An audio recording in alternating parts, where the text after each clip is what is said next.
10! But of the last 30 months, not of all time. That's not as exciting, huh? Hi, this is Ambie from Board Game Blitz, and this is my top 10 games of the games that I've actually played in the last 30 months, so since mid-2019. I did a full top 30, so you can see the other two videos in the series. Oh, hopefully you already saw them, but this is my top 10, so here we go. Number 10 is the Ravens of Three Sahashi, which is a two-player asymmetrical cooperative game, which I haven't played anything else like it. So it was re-implemented as Embers of Memory, but I haven't played that one, and I actually kind of heard that it wasn't as good, so I like the Ravens of Three Sahashi.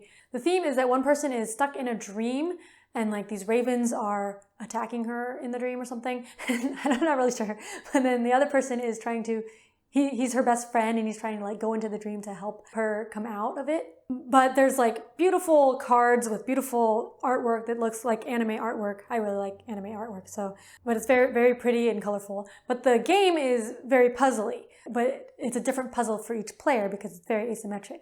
One player is drawing cards from the deck and placing them onto the table, and they have to be placed in certain ways so they can overlap, but like the cards have colored areas and gray areas in like a grid, a quadrant. So the colored areas have to overlap colored areas, and gray areas have to overlap gray areas. And you have to overlap everything on the table, otherwise like non-overlapping cards just go away. And if you draw a raven, like they will be eating all the cards of their color, so those are bad. But if you like get exactly 7 of one color together, then you can chase away the raven, so that's good. So you're trying to do that, and then the cards that you place on the table are what the other player can take for their part of the puzzle, which is building lines that add up to a certain number. So they're making a poem, so they want to add up to 7, 7, 7, and 5. They do it one at a time.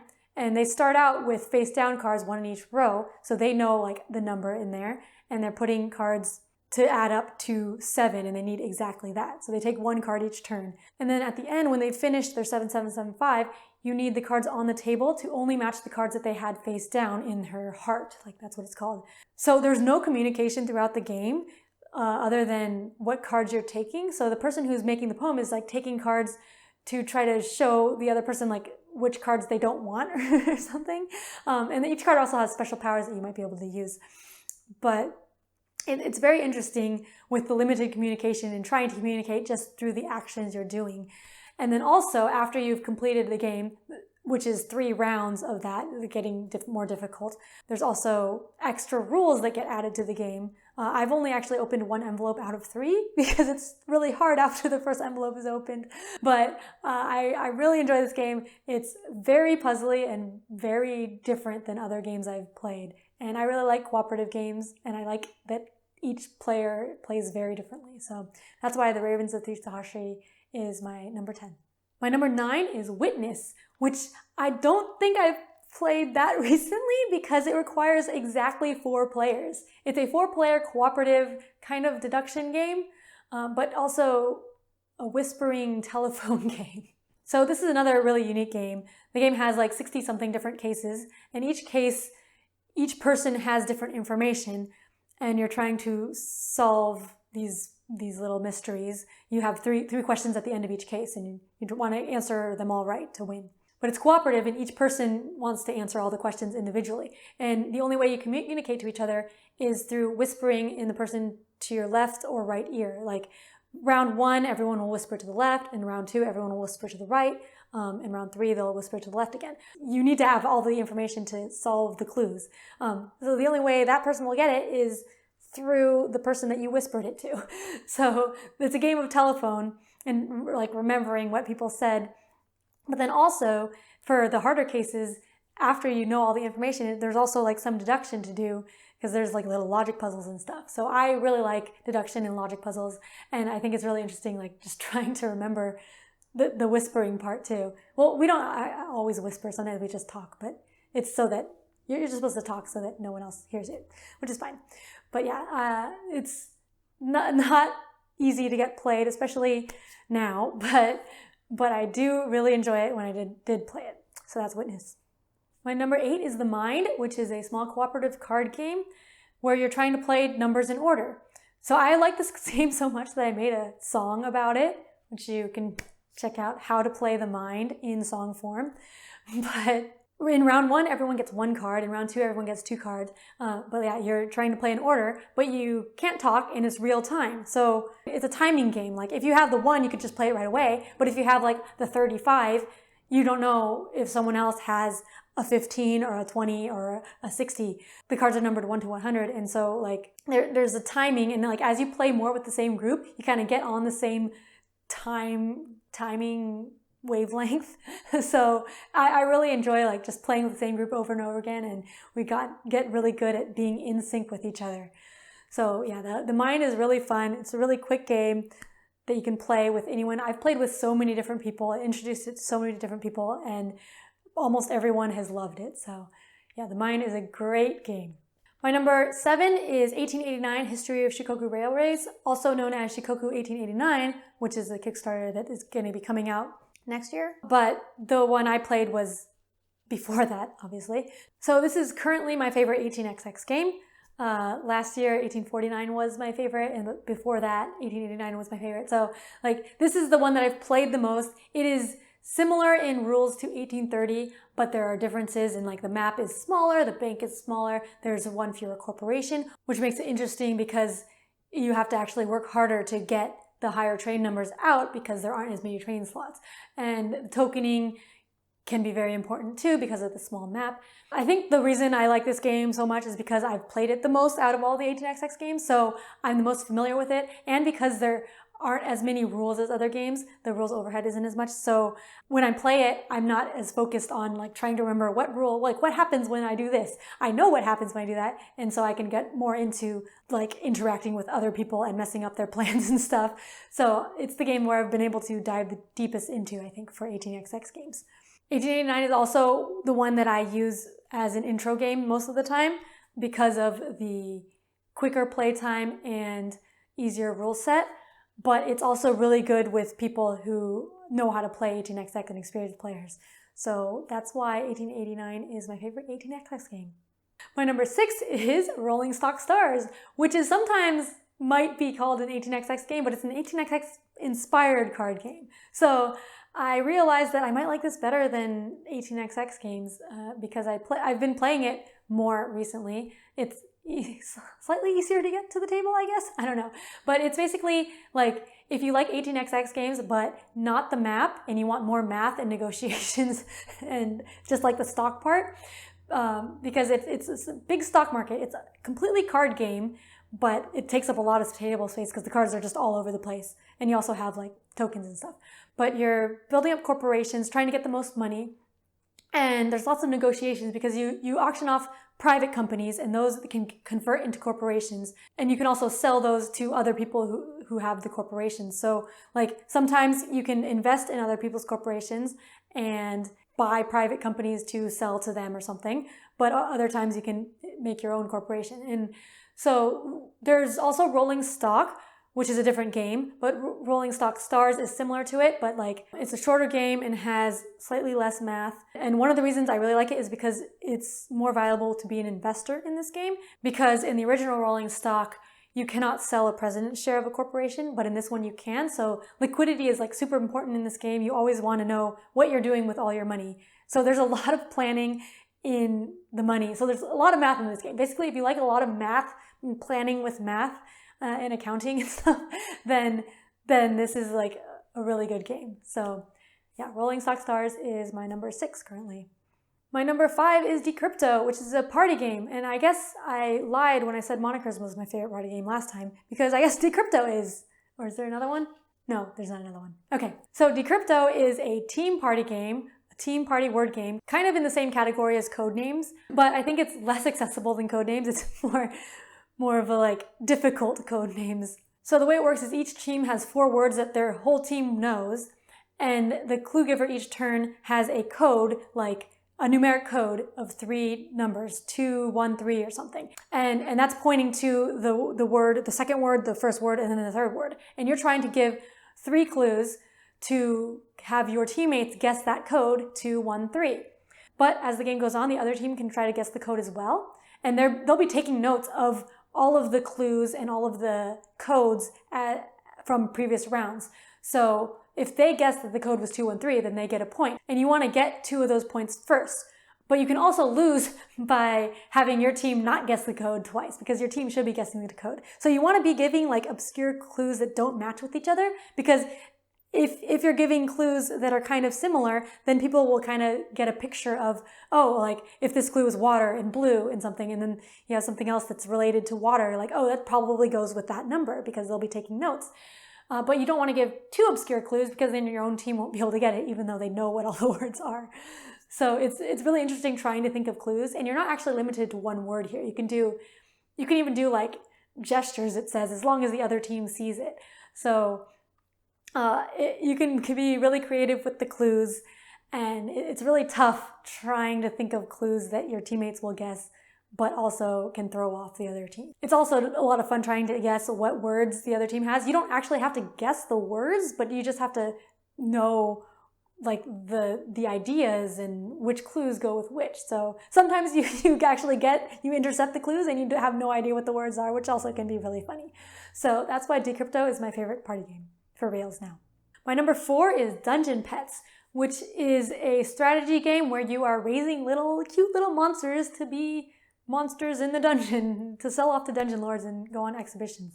I actually haven't played this game physically in a long time, but I got to play it digitally on Board Game Arena with Crystal, so that's why it qualifies for this list. Dungeon Pets is kind of like Tamagotchi board game. You're trying to take care of these pets. So there's a board with all these different places you can go to, kind of worker placement. You're placing your little imps to go out shopping to get food, to get pets, get cages, and each pet has different needs that they need to have fulfilled in different colors. So they need like green is hungry, red is angry, and you get these cards that will have their needs that they need to be fulfilled. So you need to like get the food for them. Sometimes they poop. You need to clean up the poop. So you're doing all this stuff, but then also the dungeon lords have specific requests for pets. Like this one will want someone that poops a lot, or this one wants an angry one because they need an angry pet for their monster, for their dungeon. And the exhibitions also have different needs. So you're trying to get the pets that will satisfy those needs and get the most points for that. But also during the worker placement part, everyone has so many imps, and you're grouping them into different groups behind a screen, and you all do this simultaneously. And then the biggest group goes first, and then the next biggest, etc. So like if you have 2 groups of 4, and then someone else has 4 groups of 2, then both of your groups will go first. You get to go first and second, and then that person will get to do their 4 groups. So you're balancing out, like, I need to do these 3 actions, but I need to do this one like before everyone else, so I need to have a lot of people in this group. But then you can't do too many because you need to do multiple actions, so you need to like be able to have enough groups to do all of the actions you need to do. So that's a really interesting part, just trying to plan and then group your imps well so that you can actually do what you plan. So I really like games where you have to plan ahead like that, and I think the theme and the artwork of Dungeon Pets is really cute, so that's why Dungeon Pets is my number 4. My number 3 was on my top 100 list last year, but it was like not even in the top 50, I think. But this is Lord of the Rings Journeys in Middle-earth, and I think the reason it's so high now is because I'm in the middle of a campaign, and so I've been playing it a bunch, and I really like Lord of the Rings. So Lord of the Rings Journeys in Middle-earth is a cooperative game. It's a scenario campaign game that uses an app. So the app will tell you a lot of things.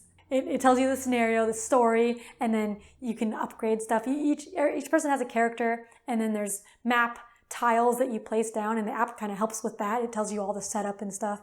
So each scenario is different. You have different objectives, but the basic play is that you can move around, and you have a deck of cards that does your skill checks for you. So a lot of times in games, when you're like attacking enemies and stuff, you roll dice to see if you succeed.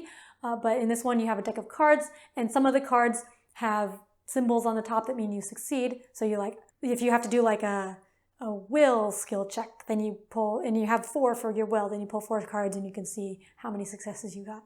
But the cards also double as skills for you, because they each have text on them that are things you can do. So as the game goes on, you can like upgrade your deck as the campaign goes on. So not just in one adventure, but like you upgrade your deck and you upgrade your items and stuff. So we're getting to that part where we're like upgrading our items, and it's really exciting. I also painted some of the miniatures. I need to finish that, hopefully before we finish the campaign.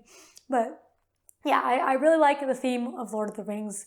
And I like the cooperative games by Fantasy Flight Games. Like, we used to play a lot of Arkham Horror, and I've played Mansions of Madness a couple times. This is similar to that, but I like the theme of Lord of the Rings a lot. So I'm really enjoying playing Lord of the Rings Journeys in Middle-earth, which is why it is my number 3 game that I've played in the last 30 months. My number 2 and number 1 games are the same actually as my top 100 list last time, so that's a little spoiler. But my number 2 is Letters from Whitechapel, which is a 1 versus many hidden movement deduction game. The theme is one person is Jack the Ripper and the other people are the investigators trying to find him. There's a big board with a big map with lots of different locations connected by lines. There's 4 rounds in the game, and each round is like one of his kills. So the Jack player is going to start off in a location that was a kill. And then as each turn goes on, he's going to move and keep track of it behind a sheet and just writing down where his movements go. And then the police investigators are moving their pawns and like searching around to see if Jack was ever at these locations. So they'll get kind of like a hint of his trail, and they try to find, they win if they can capture Jack, and Jack is just trying to get to his hideout each turn, which stays the same. So as the rounds go on, the police kind of get an idea of where Jack's hideout is, and they can kind of try to block him off. But then Jack is trying to race to get to the hideout, and also trying to, like, in the early rounds, he's trying to kind of put them off the trail because you can like backtrack and stuff. If you backtrack, then they won't know that he backtracked because they only know if he was ever there. So it's really interesting, like going back and forth with the player who's Jack and then the player who are the police investigators. I think this would be a really good game 2-player, but I haven't played it 2-player yet because for the cooperative police people, like they basically just communicate openly and like kind of work together and decide everything together. So it's basically kind of like 1 player playing as that. But it's still fun with more players because you get to bounce off ideas of what you think Jack is doing. So yeah, I really like the deduction. And with the 1 versus many hidden movement deduction, you're actually like deducing against someone else, which I think is really exciting. So that's why Letters of Whitechapel is my number 2. And finally, my number 1 game that I've played in the last 30 months is also my number 1 favorite game of all time, which is Space Alert. This is a real-time cooperative game that's actually pretty complicated for how long the game lasts. But you're in a spaceship and you're just basically trying to survive for the 10 minutes that you're out in space. And I think the theme is you're like trying to take pictures of space and then like go back. So you get bonus points for taking pictures. But there's a lot of things going on. There's like aliens coming out. We play with an app. It actually comes with a CD because it's an older game. But we use an app that was, I think, a fan made and changes each time. But it tells you like, oh, at time T1, there's an alien coming or a threat coming on zone red. So the spaceship has 3 different zones for the left, right, and middle. And then the threats are coming and attacking the different parts and also on the inside. But the way you do actions is through programmable movement. So you have these cards and you're putting them down. There's 12 turns in the game and you're putting a card down for each turn. You don't have to put it down, but like that's what your figure is going to do that turn. So they can move or they can press a button, and the buttons do different things like shoot lasers or activate the battle bots, which sometimes you need for certain threats, or wiggle the screensaver on the computer, which you need to do every round so that the computer doesn't go to sleep. And so there's a lot of stuff you need to do, and it's very frantic, like planning out the programming, because you need to work together to defeat these threats. But then it's all real time, and then if you mess up, if one person messes up on the programming and you were expecting to work together, then you don't defeat the threats. And so like you do all of the planning in real time, and then you resolve everything afterwards. So then you're like, as you're resolving, you see like, oh no, I messed up. I meant to do this and I did something else. And then we didn't kill this threat, and that threat like kills the ship some way. And like when the ship gets damaged, then certain things don't work anymore. So then you're like, you had planned to use this, but then it doesn't work. So it can get really hectic. And yeah, the games are really fun. I always play like multiple games in a sitting because, well, usually the first game is like a learning, getting back into it game. And then you just like get into it, and then everyone knows what's going on by the second game. So yeah, there's a lot of stuff going on, but I really love all my plays of Space Alert. So that's why it's my number 1 game that I've played recently and also of all time. So yeah, that's my top, not 100, no. So yeah, that's it for my top 30 games that I've played in the last 30 months. Let me know if you'd want to see a top 100 list that's basically just these games plus my top 100. I don't know, I might re-rank everything, but it should probably be more in the order of this list was, because I just did this list. But I think like the way I do rankings, it just depends on what I'm feeling at the time, so things might change, yeah, depending on the day. It's very difficult to rank games, especially when they're very different games. But I hope you enjoyed that video, and don't forget to check out my music video for how to play the Mind, because that's one of my favorite games, so you should learn how to play. And what better way to learn than with a song? So yeah, hope you enjoyed, and thanks for watching Board Game Blitz. Bye!